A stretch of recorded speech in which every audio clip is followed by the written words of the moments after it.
All right, we've all bought parts for our Mustang that we find out don't fit, or we know buying them that it's not going to be a direct bolt-in. Richard bought some lower control arms, and he shows us how to deal with that issue. All right, more pieces to the puzzle. We got some upper trailing arms or control arms, whatever you call them, to go on the 88 GT. These, the bushings are split in these. They were actually in a car with a 347 and a 5-speed, so they took some abuse. So not to worry, I found some bushings to replace these with. These are Lakewood uppers, and here's some Lakewood replacement bushings. There's the number if by chance you need them. But here we go. This ought to help keep the rear end centered, or at least drive straighter. So yeah, that's what's going on. Hey y'all, I picked these up the other week in a swap meet and got a really good deal on them, but they're for a New Edge, and I have a Fox. My other car's an SN95, so the reason that's an issue is because the New Edge cars have bigger hardware. The New Edge cars use a 14mm bolt instead of a 12, and that's what this is. So check it out. It's pretty sloppy. So that hurt my feelings a little bit. I was like, what the heck am I going to do? I want to use them. My car needs them. So here's the solution. There we go. See this right here?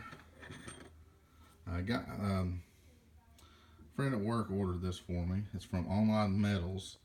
It's a 7/8 outside diameter and a 1/2 inch inside diameter, and it fits the bushing perfectly.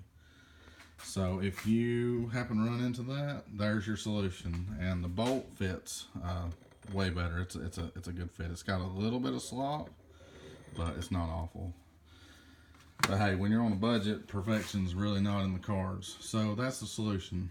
Tomorrow, I'm gonna take this and put it in a chop saw and cut it up, and I'll be able to use these arms. So I hope that helped. New Edge arms in a Fox. There's the fix. All right, sorry to interject. So Richard sent me this footage, and in this next scene, he's going to be using a chop saw, cutting that pipe he was just showing you.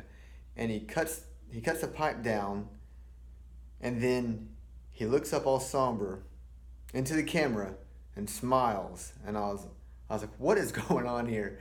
So he explained to me what had happened when he was cutting through using the chop saw. A big piece of slag flung off and shot straight at his phone.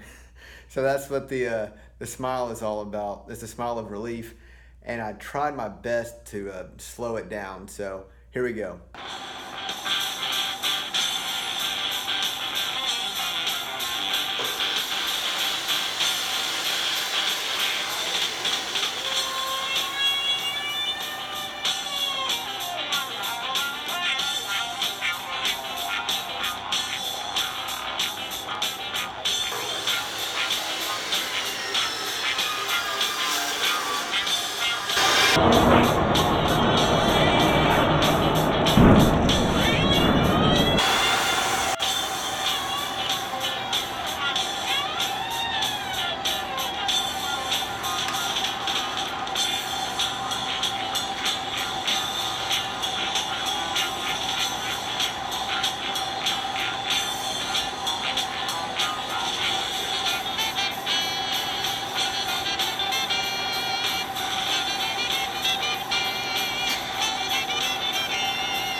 Fit for a Fox. All right, guys, it's Thursday and it's quitting time. This is my last ditch effort. This is my Hail Mary. I haven't raced in 2 months, and I'm going to Florida to visit my brother, and we're gonna hope that the weather holds out. It actually doesn't look good, but we're gonna roll the dice and see what happens. So hopefully we get old Blue to the track and see if what's been done is going to be beneficial to us. Alright guys, we're hanging out in Ray's driveway and about to put control arms on the back of the car. So got the wheel off, about to get in here and get after it. On this job, it's the most dangerous thing is you're dealing with a spring, but this one's going to be a little easier for us. The spring has actually been cut, so it's easy to get in and out. No quad shocks on this car, and the sway bar is already gone. So this will be pretty straightforward. We'll unhook the shock, and we'll jack up the other side sky high and that'll drop the rear end, and we'll pull the spring out, and then we'll pull the 2 bolts on the control arm. So this shouldn't be a whole lot of drama. Another side note, we already got the mufflers off this car. You gotta move the mufflers, or I don't know what else you do. If you got glass packs or cherry bombs or something like that, you wouldn't. But we went ahead and took the mufflers off this car so we can get to the front bolts on the control arm. This right here is an example of a welded exhaust system. There was no ball and socket flange, so we had to cut the exhaust off. But that's no big deal. I was planning on cutting it off anyways, and Ray's gonna put these 2 chambers on his car. Oh man, caught Ray laying down on the job. JK. All right, so we still don't have the spring in it. We got the front of the arm hooked up, and then when we come back to hook up the rear of the arm, we were off by over an inch. So rather than fight it, we just grabbed a ratchet strap and ran it from the back of the shock mount up to the front A-arm. I don't know if y'all can see that. Anyways, real easy way. We didn't bust a gut or sweat on that, and got it in. So first one's in. Well, hey guys, I went to Florida and I got a bit of a sniffle. I rolled the dice, and it didn't work out for me. The weather forecast, what happened and what was forecasted was kind of flip-flopped. So rather than raining in the morning and clearing up towards the afternoon, it rained in the afternoon and it was clear in the morning. So that's just how it goes. You know, that's actually 3 for 3 on trailering my car to Florida and trying to race. Still want to go to Aspen? Oh yeah! So it's okay. That's just part of it.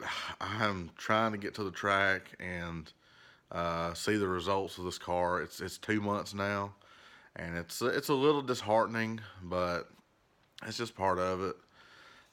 It's not for lack of trying. A friend of mine sent me a link, and I'm going to try to get a hold of one of these. It's called a Draggy, and it records your 0-60.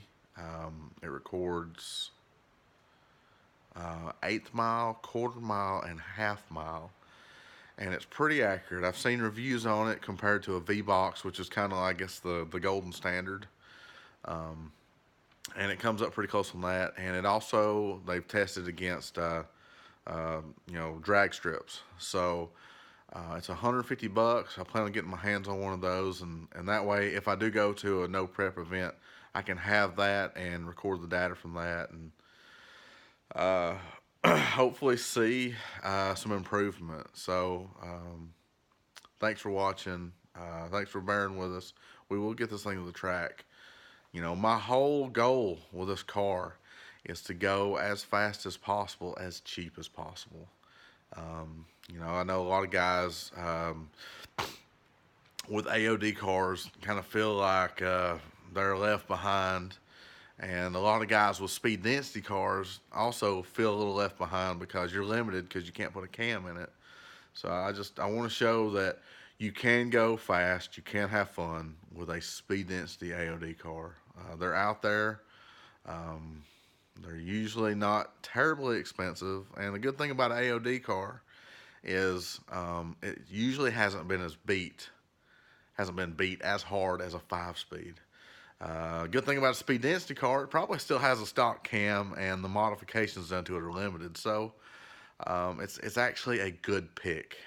For me also, I like them because you still get a tilt wheel. I don't care anything about airbags. So kind of rambly, But that's what happened. Made it to Florida, made it back. Me and Ray had a good time. We hit up a junkyard he'd never been to, and got to hang out. Got to make a couple rips in his car and in mine. So, anyways, it was a good trip. Wish we could have made it to the track. I'll see you next time.